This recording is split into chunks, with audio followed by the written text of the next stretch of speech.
Hello everyone, welcome to Grammarly hacks by Kavita. आज के session में हम डिस्कस करेंगे practice set based on topic conjunction. Conjunction topic भी इम्पोर्टेंट टॉपिक रहता है। सिलेबस में कहीं इसको एज इट इज मेंशन नहीं किया हुआ है। अगर आप सिलेबस देखोगे वहां पे आर्टिकल्स मेंशन है, प्रपोजिशन मेंशन होगा, टेंसेस भी होगा, लेकिन कंजक्शन को मेंशन नहीं किया हुआ है। लेकिन कंजक्शन टॉपिक भी इम्पोर्टेंट टॉपिक रहता है किसी भी कॉम्पिटिटिव एग्जाम के लिए।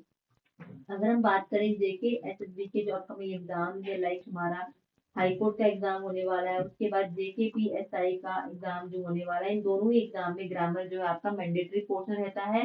किसी में ये 25 मार्क्स की होगी तो किसी में ये 15 मार्क्स की। ग्रामर जो होगा एक मैंडेटरी पोर्शन रहता है। और उसके हर एक टॉपिक के वीडियो जो है मेरे प्लेलिस्ट में जाके आप देख सकते हैं, आपको वहां से मिल जाएंगे। उसके अलावा जो अपकमिंग वीडियोज आ रहे हैं वो टाइमली मैं आपको प्रोवाइड करती रहूंगी, उनको भी जरूर देखें। फिलहाल कंजक्शन पे और भी वीडियोस बना रखे हैं मैंने, जो पेज मिल जाएंगे आपको, उनको भी एक बार गो थ्रू जरूर जाना एग्जाम से पहले, क्योंकि ये वीडियोस कहीं ना कहीं आपको एग्जाम में हेल्प करेंगे। अगर आपने कभी भी टॉपिक को नहीं पढ़ रखा हुआ है तो आप वीडियोस के थ्रू भी टॉपिक का काफी ज्यादा फायदा ले सकते हैं। अब पहला क्वेश्चन जो आपके सामने रखा हुआ है वो है, unless you do not give the keys to the locker you will be killed. जब तक ना तुम कीज दोगे लॉकर की, तुम्हें मार दिया जाएगा। मतलब सिंपल कहने का मतलब क्या है कि अगर तुमने कीज नहीं दी तो तुम्हें मार दिया जाएगा, है ना। तो देखो, सेंटेंस का पहला क्लॉज जो है वो कॉमा से पहले वाला ये एक क्लॉज है खुद में, पूरा का पूरा, है ना। और क्वेश्चन आपको एरर फॉर्म का आया हुआ कि बताना है कि ए पार्ट में एरर है या बी में या सी में। अगर किसी में नहीं होगा तो आपको ऑप्शन दिया होगा नो एरर का, तो उसको टिक करके आ जाना है आपने, ठीक है ना। अभी यहाँ पे देखो, इस एक क्लॉज के अंदर आपको दो नेगेटिव वर्ड दिख रहे होंगे। एक दिख रहा है, जहां तक दिख रहा है मुझे, वो है आपका अनलेस वर्ड, और एक दिख रहा है डू नॉट वर्ड। और मैंने आपको पहले ही बता रखा है कि एक क्लॉज में दो नेगेटिव वर्ड कैसे आएंगे, ये तो आ ही नहीं सकते हैं। अनलेस खुद में एक नेगेटिव वर्ड है, इसके बाद डू नॉट तो नहीं आना चाहिए था। तो ये सेंटेंस क्या होता है आपका, unless do not give the keys to the locker you will be killed. तो error is in your A part. आपका ए पार्ट क्या है, वहां पे गलती है, ठीक है। नेक्स्ट क्वेश्चन है आपका, he has been studying with me as he came here। वो मेरे साथ पढ़ाई कर रहा था जब वो यहाँ आया। has been studying, has plus been plus ing, आपको बताना है कि कौन सा टेंस है यहाँ पे, या आप मुझे कमेंट करके बताएं अगर तो आप ग्रामर को पढ़ रहे हैं। अब यहाँ पे देखो लिखा, he has been studying with me as he came here। वो यहाँ पे आया।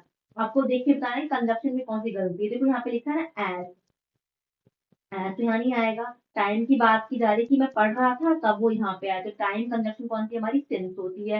इस सिंस को हम या यूज करते हैं एज एन टाइम के लिए, या इसको हम यूज करते हैं एज अ रीजन बताने के लिए भी, या किसी चीज का कॉज बताने के लिए भी। यहाँ बताया जा रहा है कि वो मैं पढ़ रहा था तो वैसे वो यहाँ पे आया, तो यहाँ पे जो सिंस लगेगा यहाँ पे एज नहीं लगेगा, तो आपका जो बी पार्ट है वो यहाँ पे गलत है, ठीक है ना। तो एज की जगह आप क्या लगाओगे, अपना सिंस लगाओगे, ठीक है। नेक्स्ट क्वेश्चन है आपका, so long you work honestly no one can fire you. अब देखो लिखा है सो लॉन्ग, जितना ज्यादा तुम ईमानदारी से काम करोगे उतना ही तुम्हें कोई कंपनी से कहीं से काम से कोई निकाल नहीं सकता, है ना। देखो सो लॉन्ग खुद में इनकम्प्लीट है, कभी सो लॉन्ग अकेला नहीं आता। हमें जब लिखना होगा ना तो हम लिखते हैं सो लॉन्ग एज, या इसको लिखते हैं एज लॉन्ग एज, ठीक है ना। सो लॉन्ग एज या एज लॉन्ग एज। अभी सो लॉन्ग एज या एज लॉन्ग एज है ना, जो इनको हम आमतौर पर एफर्मेटिव, मतलब इनको हम पॉजिटिव सेंटेंस में यूज कर लेते हैं, ठीक है ना।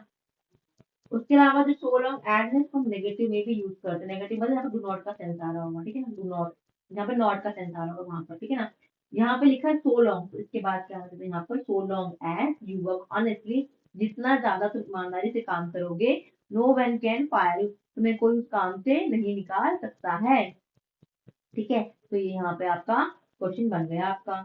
नेक्स्ट है आपका, our destination was about 50 and 60 kilometre to the west. है कि जो हमारी डेस्टिनेशन है वो कितनी है, 50 से 60 किलोमीटर है वेस्ट की ओर। अब देखो डेस्टिनेशन की बात की हुई है ना, तो क्या डेस्टिनेशन हमारी फिक्स हो सकती है कि मैं बोलूंगी इतना ही है, नहीं ना। Destination can not be fix. तो अगर चीज फिक्स है तो हम यहाँ पे एंड कैसे लगा सकते हैं, हम यहाँ पे एंड नहीं लगाएंगे ना। हमें लग रहा है कि 50 या 60 है ना, या का सेंस आ रहा है तो या के लिए बना है और वर्ड, ठीक है ना। तो 50 और 60 किलोमीटर टू द वेस्ट होगा यहाँ पे, तो आपका जो गलती है वो इस एंड वाले पार्ट की है, ठीक है। नेक्स्ट क्वेश्चन है, though she was sick but she went to the club. हालांकि वो सिक थी फिर भी वो क्लब गई। देखो यद्यपि का सेंस आता है दो, दो को बोलो आप यद्यपि बोल लो या हालांकि बोल लो, दो और ऑल लो, ठीक है ना। देखो, दो शी वॉज सिक, पहले नेगेटिव है बात की, वो बीमार थी बट फिर भी she went to the club, लेकिन क्लब गई, कुछ पॉजिटिव किया।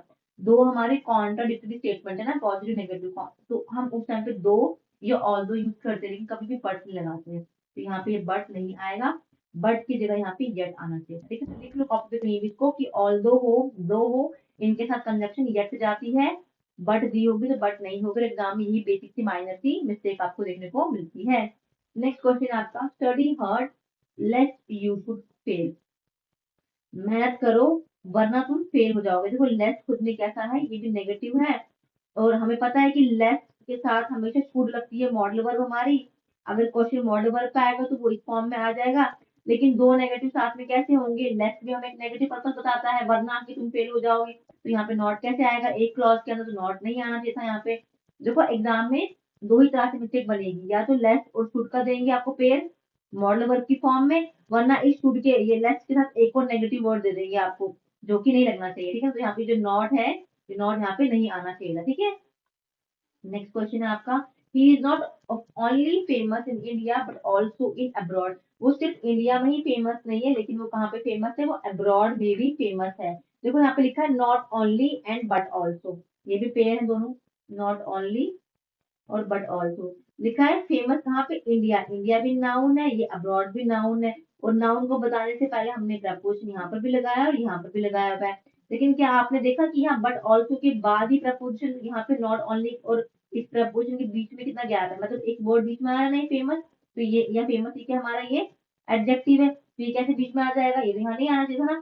सेंटेंस क्या होता है आपका, सेंटेंस सही होता है आपका, he is famous not only in India, तो फेमस नहीं है इंडिया में, बट ऑल्सो इन अब्रॉड, लेकिन कहाँ पर और है, अब्रॉड में भी है। अब देखो नॉट ओनली के बाद इन इंडिया है, तो बट ऑल्सो के बाद भी इन अब्रॉड है, तो एग्जाम में ध्यान रखना, ऐसे वाले क्वेश्चन का बहुत मेजर सा माइनर सा मिस्टेक बोलो एग्जाम में देखने को मिलता है, तो आपने उसको ध्यान रखना है, और ये वाले क्वेश्चन एग्जाम में देखने को हमें मिलते ही मिलते हैं।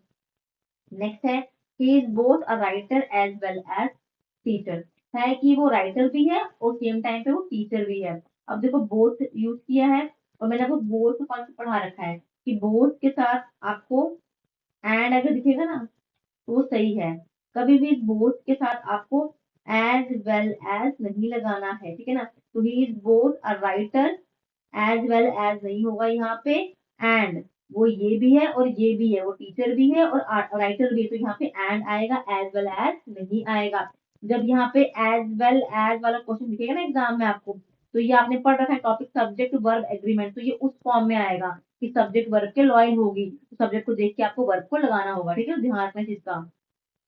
नेक्स्ट क्वेश्चन है आपका, he is so brilliant boy that everyone admires him, वो इतना ब्रिलियंट बच्चा है कि हर कोई उसको एडमायर करता है। ठीक है ना, देखो ये ब्रिलियंट, ये बॉय क्या नाउन है, नाउन की विशेषता क्या है कि वो ब्रिलियंट है, तो वो एडजेक्टिव बताता है हमें यहाँ पे, है ना। आपको ध्यान रखना है, दैट दिया हुआ है, दैट का पेयर बनता है सच के साथ, सच और दैट का पेयर होता है जब हमें कोई रिजल्ट की बात चल रही हो, सेंस ऑफ रिजल्ट को दे हमें, जैसे कि यहाँ बोला ही इज सच है, वो इतना ब्रिलियंट है कि एवरीवन एडमायर हिम, कि हर कोई उसको एडमायर करता है। ठीक है, रिजल्ट बता रहे हैं ना कि हर कोई उसको पसंद करता है। वही अगर सच के साथ आपको एज दिखेगा ना, तो वहां पे एग्जाम्पल की बात चल रही होगी, जैसे मैं कहूँ she has worked in several companies such as this and that. ठीक है ना, she has worked in several companies, उसने बहुत सारी कंपनीज में काम किया है, सच है जैसे कि ये कोई कंपनी का नाम कॉमा एंड कोई कॉमा। ठीक है ना, तो यहाँ पे सच है इसको हमने यूज किया क्या बताने के लिए, ये एग्जाम्पल्स को बताने के लिए यूज किया। वही सच और दैट का हमने पेयर यूज किया रिजल्ट को बताने के लिए, जब कोई हम कन्वे करना चाह रहे हैं। ठीक है, तो यहाँ पे क्या होगा, he is such a brilliant boy that everyone admires him, यहाँ पे दैट है, यहाँ पे सच आएगा, सो नहीं आएगा। नेक्स्ट क्वेश्चन है आपका, as soon as the watchman rings the bell then all the workers assemble in the hall, जैसे ही वॉचमैन ने बेल बजाया हर एक वर्कर कहाँ पे आ गया, हॉल में असेंबल हो गया। अब यहाँ देन यूज किया, उससे पहले यहाँ पे लिखा हुआ एज सून एज, तो आप लोगों ने ये कॉन्सेप्ट पढ़ रखा होगा, अगर नहीं पढ़ा है समझ ले इस चीज को भी कि एज सून एज दिया हो आपको, या आपको एज लॉन्ग एज दे रखा हो, ठीक है ना, या सो लॉन्ग एज दे रखा हो, इनके बाद ना ही देन दिखना चाहिए, ना ही THAN, ये दोनों ही देन इनके बाद नहीं आने चाहिए। तो यहाँ पे जो ये देन है ना, ये गलत लगा है, इसका यूज नहीं होना चाहिए था। कॉमा के बाद डायरेक्टली क्या होना था, as soon as the watchman rings the bell, comma all the workers assemble in the hall. ध्यान रखना, ये सारे कॉन्सेप्ट हैं। आप लोग यही रूल्स बाद में वीडियो देखते हो, 200 प्लस रूल्स की वीडियो, तो यही रूल्स होते हैं जो वहाँ पे बाइंड अप करके आपको दिए होते हैं, और एग्जाम में ऐसे ही क्वेश्चन बनते हैं, ठीक है। नेक्स्ट क्वेश्चन है आपका, no sooner did I reach office and it started raining. जैसे ही मैं ऑफिस पहुंची वैसे ही क्या होगी, बरसात शुरू हो गई है ना। देखो लिखा है नो सूनर, ये भी बेसिक सा कॉन्सेप्ट है कि एग्जाम में अगर आपको नो सूनर दिख जाए तो इसके बाद सेंटेंस को देखना है आपने। अगर THEN है ना, तो यही दिया होगा, ये नहीं होना चाहिए, वहां पे THAN होगा।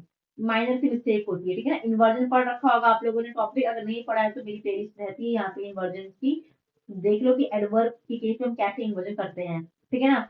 तो आपको वहां से कंप्लीट टॉपिक समझ आ जाएगा। फिलहाल बस इतना दिमाग में रखो कि नो सूनर के बाद, नो सूनर के साथ में क्या लिखना चाहिए आपको, THAN, ये वाला देन लिखना चाहिए, और एग्जाम में आपको THEN दिया होता है, जो कि गलत होता है। नेक्स्ट क्वेश्चन है, neither Mohit and Rohit has broken the wall piece, ना ही मोहित ने और रोहित ने ये वॉल पीस को तोड़ा है। तो यहाँ पे एंड तो नहीं आएगा, नीदर के साथ क्या आता है, नीदर नॉर आता है, तो यहाँ पे नीदर नॉर, जैसे आइदर और होता है, इधर और, वैसे नीदर नॉर होता है, तो यहाँ पे नीदर मोहित नॉर रोहित, ठीक है ना। इसको करेक्ट कर लेना आप लोग अपनी कॉपीज पे। नेक्स्ट है, she would not have suffered when you had help her in time, वो सफर नहीं की होती अगर तुमने उसे समय से हेल्प किया होता। आपको बोला है कि इस वाले पार्ट में एरर बताओ। अब ध्यान से देखो इस चीज को, सेंटेंस को, लिखा है वेन तो नहीं आएगा ना। यहाँ पे बोला गया है कि वो सफर नहीं करती अगर तुमने, अगर का सेंस आ रहा है ना, तो अगर के लिए वर्ड बना है इफ। अगर तुमने हेल्प नहीं किया होता है ना, अगर तुमने समय से हेल्प कर दिया होता तो वो सफर नहीं की होती, सिंपल सी मतलब निकल के आ रही थी। यहाँ पे वेन नहीं आएगा, इस वेन की जगह पे क्या आएगा, इफ आ जाएगा आपका, ठीक है ना। She would not have suffered if you had help her in time. Next question है आपका, Ram asked him that, Ram asked him that the way to the office was, Ram ने पूछा उससे कि ऑफिस का रास्ता कौन सा है। अब देखो यहाँ पे दैट यूज किया कंजक्शन को, तो आपने याद रखना है कि जो कंजक्शन दैट होती है ना, कुछ इंटेरोगेटिव के नहीं साथ नहीं आती है, तो लिखो इसको इंटेरोगेटिव, लाइक हमें पता है हु है हमारा, विच हो गया, व्हेन कर लो आप, व्हाई, वेयर, इनसे पहले कभी भी हम दैट को नहीं लगाते हैं, ठीक है ना। मतलब दैट प्लस WH वर्ड नहीं लिखना चाहिए आपको, ठीक है ना। तो यहाँ पे क्या होगा, Ram asked him which the way to the post office, that की जगह क्या होगा विच, कि पोस्ट ऑफिस के लिए कौन सी जगह है, ठीक है ना, कौन सा रूट है। नेक्स्ट क्वेश्चन है आपका, both Ram and his friend is present, Ram और उसका फ्रेंड दोनों ही प्रेजेंट है, तो लिखा है ना both Ram and his friend. अब देखो बोथ है, इसका हमारा एंड सही है, अगर कंजक्शन के हिसाब से देखा जाए तो बोथ के बाद हमारा एंड सही है, लेकिन क्या सेंटेंस सही है हमारा, आपको वो देखना है। अब यहाँ पे इज लगा हुआ है, सब्जेक्ट वर्ब के लॉयल होती, तो यहाँ पे हिज फ्रेंड है, तो यहाँ पे ये कौन सा आर आपका, both Ram and his friends are present, ठीक है ना। वही अगर लिखा होता both Ram as well as his friends, तब भी यहाँ पर एज वेल एज नहीं होना चाहिए था, तब भी यहाँ पर क्या आना था, एंड आना था, ठीक है ना। तो यहाँ पे देखो बोथ और एंड का सही पेयर लगा हुआ है, इस बार जो गलती की उन्होंने सब्जेक्ट वर्ब की हुई है, तो वर्ब को आपको ध्यान देना है, वर्ब सब्जेक्ट के लॉयल होती, ठीक है ना। तो इस हिसाब से आपके ये 15 क्वेश्चन जो थे टोटली बेस्ड ऑन कंजक्शन आज हमने डील किए। कल कोई और नया टॉपिक लाएंगे जिसके ऊपर क्वेश्चन होंगी। अगर आपको कंटेंट अच्छा लगे तो लाइक करें, सब्सक्राइब करें और शेयर करें। Thanks and have a nice day.